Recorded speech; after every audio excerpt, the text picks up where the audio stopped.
अस्सलाम वालेकुम। आज हम कोऑपरेटिव सोसाइटी एक्ट का जो चैप्टर 6 है उसको डिस्कस करेंगे। इस चैप्टर के अंदर बात की गई है प्रॉपर्टी और फंड के बारे में। सोसाइटी की जो भी प्रॉपर्टी होगी, जो भी उसके फंड वगैरह हैं, उसके ऊपर इस चैप्टर के अंदर बात की गई है। जो हम पीछे बार बार सेक्शन 41 का जिक्र भी करते थे कि उसमें फंड्स के बारे में बात की गई, वो वाली सारी बातें हम यहाँ पे डिटेल में डिस्कस कर लेंगे। इसके अंदर सेक्शन है 34 से 42 तक। सेक्शन 34 जो है उसके अंदर बात की गई है रिस्ट्रिक्शंस ऑन लोन्स के ऊपर। यहाँ पर वो ये कह रहा है कि जो सोसाइटी है उसके जो रजिस्टर्ड मेंबर होंगे वो सिर्फ उनको ही लोन दे सकती है।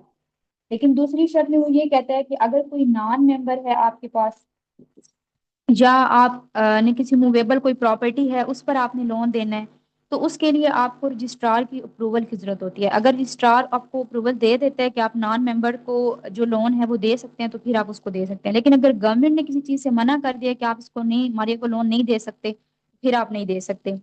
उसके बाद हमारे पास आता है कि रजिस्ट्रार जो है वो फाइनेंसिंग बैंक को भी वही अप्रूवल देता है कि तुम इस बंदे को लोन दो। फाइनेंसिंग बैंक की अपनी एक सोसाइटी होती है, उसकी जितनी भी टर्म एंड कंडीशंस होंगी लोन देने की, वो सारी की सारी रजिस्ट्रार तय करेगा। और रजिस्ट्रार वहां पे जो वर्क कर रहा होगा वो एज अ एजेंट कर रहा होगा। वो चाहे तो वहां से कमीशन भी ले सकता है या वैसे भी कर सकता है। उसके बाद नेक्स्ट हमारे पास आता है सेक्शन 34A। सेक्शन 34A के अंदर बात की गई है prohibition on issuance of barrier share and warrant. अब यहाँ पे आपने एक ही बात को समझना है, वो है बैरियर। देखिए वो यहाँ पे ये कह रहा है कि शेयर के ऊपर, किसी वारंट के ऊपर, किसी भी चीज के ऊपर से ना वो मना कर रहा है। बैरियर का वर्ड यहाँ पे क्यों यूज हुआ है? इसका मतलब ये है कि वो वाले डॉक्यूमेंट्स या जिसके अंदर आपकी प्रॉपर्टी की डिटेल लिखी जाती है कि ये प्रॉपर्टी किस बंदे की है, कितनी है, वो वाले जो डॉक्यूमेंट्स होते हैं उसको हम बैरियर कहते हैं। अब वो यहाँ पे ये कह रहा है कि जो सोसाइटी है ना, वो उन डॉक्यूमेंट्स को, उन बैरियर को सेल नहीं कर सकती, अलॉट नहीं कर सकती, किसी बंदे को इश्यू नहीं कर सकती। अगर सोसाइटी ऐसा करती है तो वो वाइड माना जाएगा। सिंपल है, इसके अलावा और यहाँ पे कुछ नहीं है। फिर हमारे पास सेक्शन 35 आता है। सेक्शन 35 के अंदर बात की गई है restrictions on borrowing and donations. अब यहाँ पे वो ये कह रहा है कि अगर कोई डोनेशंस वगैरह सोसाइटी ने लेने हैं तो उसके ऊपर भी कुछ रिस्ट्रिक्शंस हैं।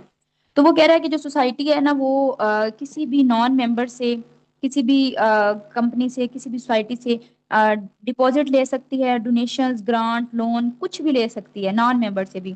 लेकिन किस तरह लेगी, जो उसके बायलॉज के अंदर लिखा होगा, अपने बायलॉज के अकॉर्डिंग ले सकती है, अदरवाइज नहीं ले सकती। सिंपल है, आपने सिंपल याद रखना है कि कोई भी सोसाइटी है वो किसी से भी डोनेशन ले सकती है, लेकिन कैसे? बाय लॉज के अकॉर्डिंग। फिर हमारे पास सेक्शन 36 आता है। सेक्शन 36 के अंदर बात की गई है restrictions on other transactions with non member. अब यहाँ पे वो कह रहा है कि कोई और ट्रांजेक्शंस हैं जो नॉन मेंबर्स के साथ होनी है। तो इसमें आपने दो बातें याद रखनी है। नंबर वन, कि अगर तो वो कंज्यूमर, प्रोड्यूसर और हाउसिंग सोसाइटीज है, तो वो ट्रांजेक्शन कर सकती है किसी भी मेंबर के साथ। लेकिन कैसे? जो उनके बायलाम में तरीका लिखा हुआ है, जो भी रूल्स एंड रेगुलेशंस हैं, उसके अकॉर्डिंग वो नॉन मेंबर्स के साथ, ये जो तीन सोसाइटीज हैं, ये ट्रांजेक्शन कर सकती हैं। लेकिन अगर आ जाती है रिसोर्स सोसाइटी, रिसोर्स सोसाइटी ने अगर ट्रांजेक्शन करनी है, और उसकी जो ट्रांजेक्शन है, हम जो पीछे सेक्शन 34 और 35 अभी डिस्कस करके आए हैं, उसके अगेंस्ट जा रही हैं, तो गवर्नमेंट ने बायलॉज के अंदर जो रिस्ट्रिक्शंस लगाई हुई हैं, वो रिस्ट्रिक्शंस फिर रिसोर्स सोसाइटी के ऊपर लागू होंगी, बस इसके अलावा और कुछ नहीं है। फिर हमारे पास आता है सेक्शन 37। सेक्शन 37 के अंदर बात की गई इन्वेस्टमेंट ऑफ फंड्स, कि जो सोसाइटी है उसने अपने जो फंड्स हैं उनको इन्वेस्ट करना है, तो वो कहाँ कहाँ पे कर सकती है। ये यहाँ पे इस एक्ट के अंदर उन्होंने पांच जगह का बताया है। नंबर वन, उन्होंने ये बताया कि गवर्नमेंट सेविंग बैंक के अंदर। दूसरा, ट्रस्ट एक्ट 1882 सेक्शन 20 जो है, उसमें जो सिक्योरिटी स्पेसिफाइड की गई हैं वहां पर वो इन्वेस्टमेंट कर सकती है। उसके अलावा अगर कोई और सोसाइटी है तो वहां पर भी कर सकती है, लेकिन यहाँ पर फिर एक प्रोवाइजो भी आती है कि अगर उसने किसी और सोसाइटी में इन्वेस्ट करना है, तो वो जो सोसाइटी होगी वो लिमिटेड सोसाइटी होगी, उसके अंदर मतलब लिमिटेड लायबिलिटीज होनी चाहिए, लिमिटेड सोसाइटी होनी चाहिए, अनलिमिटेड लायबिलिटीज नहीं होनी चाहिए। यहाँ पर ये बात याद रखनी है कि कोई भी सोसाइटी दूसरी सोसाइटी के अंदर इन्वेस्टमेंट कर सकती है अपने फंड्स, लेकिन वो जो सोसाइटी होगी उसकी लिमिटेड लायबिलिटीज होनी चाहिए। ठीक है। उसके बाद हमारे पास नंबर 4 में आता है एनी बैंक और person carrying on the business of bank. कोई भी बंदा या बैंक जो बिजनेस ऑफ बैंकिंग के लिए काम कर रहा है, तो उसमें भी वो अपने फंड जो है वो इन्वेस्ट कर सकती है, सॉरी। लेकिन उसके लिए भी उसको रजिस्ट्रार की अप्रूवल की जरूरत होती है। इसके अलावा उसके रूल्स के अंदर जो लिखे हुए हैं ना, बाकी मोड्स वगैरह, वहां पर भी वो इन्वेस्ट कर सकती है। ये यहाँ पे सिंपल सी चीजें हैं जिनको आपने याद कर लेना है। फिर हमारे पास आता है सेक्शन 38। सेक्शन 38 में बात की गई है रिस्ट्रिक्शंस ऑन डिविडेंड। ठीक है, अब इसके अंदर वो ये कह रहा है कि जो उसका नेट प्रॉफिट आएगा उस नेट प्रॉफिट को उसने किस तरह से अपने मेंबर्स में शेयर करना है। तो यहाँ पे भी आपने दो बातें याद रखनी है। नंबर वन, आपने ये याद रखना है कि जो बाकी सारी सोसाइटीज होंगी वो 10%, और जो हाउसिंग बैंकिंग और प्रोड्यूसर सोसाइटीज होंगी वो अपने नेट प्रॉफिट का 20% देंगी। ये बात आपने यहाँ पे याद रखनी है, ये आगे बार बार रिपीट होगी कि जो आपका नेट प्रॉफिट होगा उस पर से आपने कितनी शेयर देनी है। आपने शेयर देनी है कि जो आपकी बाकी सोसाइटीज होंगी उनका 10% आप देंगे, और जो आपकी हाउसिंग बैंकिंग और प्रोड्यूसर सोसाइटीज होंगी वो 20% देंगी।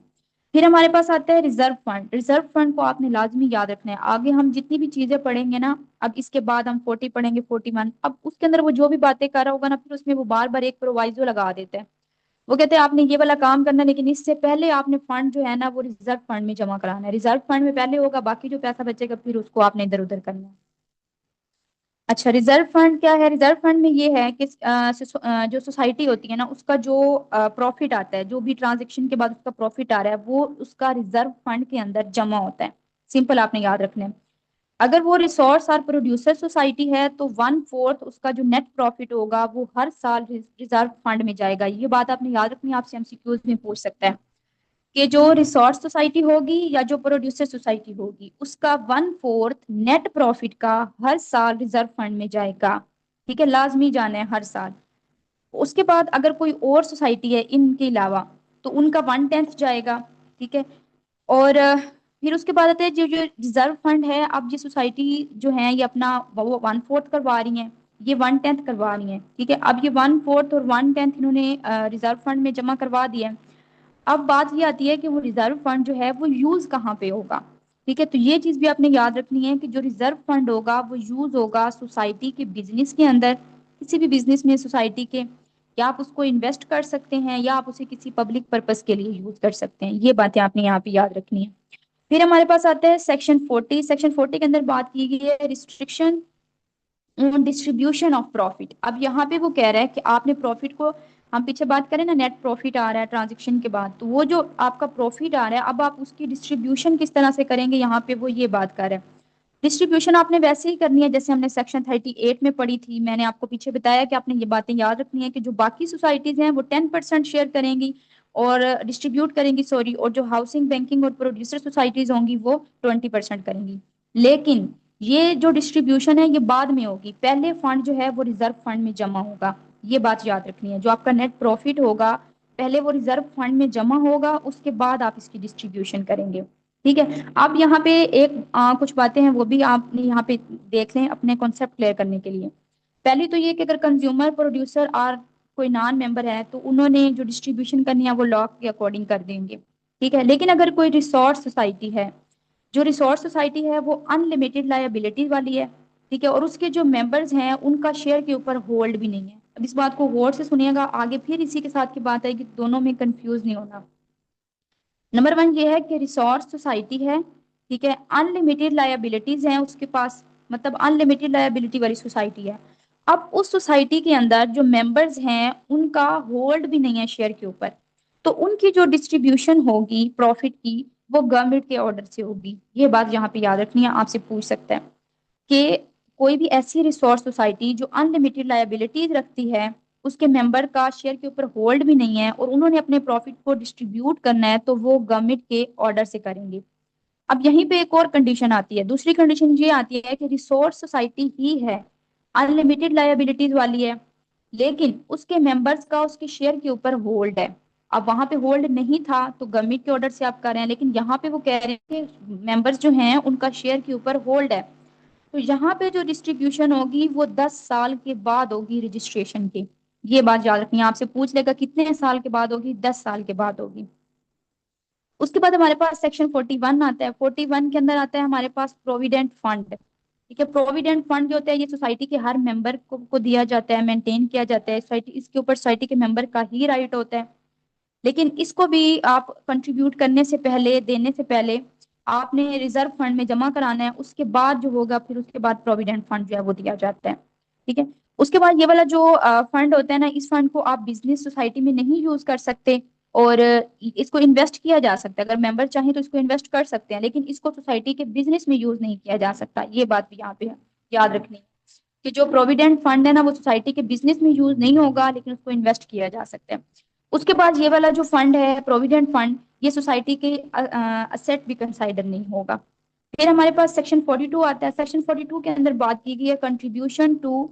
अब जहां पे वो बात कर रहा है चैरिटी की, कि आपने कोई चैरिटेबल पर्पस है वहां पे कंट्रीब्यूट करना है, तो आप कर सकते हैं, लेकिन आपको उसके लिए रजिस्ट्रार की अप्रूवल चाहिए। लेकिन फिर वहां पे यहाँ पे वही बात आ गई है, आपने चैरिटी देनी है या आपने उसमें क्या नाम है, चैरिटेबल पर्पस के लिए आप कुछ फंड्स देना चाहते हैं, तो उसमें सबसे पहले आप रिजर्व फंड जमा करा के आएंगे, वो आप देंगे, वो आपने दिए हुए, तो उसके बाद आप इसमें दे सकते हैं, अदरवाइज नहीं दे सकते। ये फिर याद रखनी है, लेकिन इसमें देने के लिए आपको रजिस्ट्रार की अप्रूवल भी चाहिए। सोसाइटी के 20% जो होगा नेट प्रॉफिट का, वो आप दे सकते हैं, ठीक है, जो यूज होगा पब्लिक पर्पस के लिए, कोऑपरेटिव पर्पस के लिए, या आप किसी चैरिटी पर्पस जो है आपका उसमें कर सकते हैं। चैरिटेबल पर्पस जो है वो, ये भी आप ने याद रखना है कि ये डिफाइन किया गया है section 2 of the charitable endowment act 1890। 1890 का जो एक्ट है ना चैरिटेबल, उसके सेक्शन 2 के अंदर जो डिफाइन किया गया है, उसी पर्पज से आप फिर वहां पे चैरिटी में ये फंड दे सकते हैं। तो यहाँ तक बस इतना ही था इस चैप्टर के अंदर। मजीद किसी चीज की समझ नहीं है तो मेरे से पूछ लीजिएगा। अपना ख्याल रखिएगा। अल्लाह हाफिज।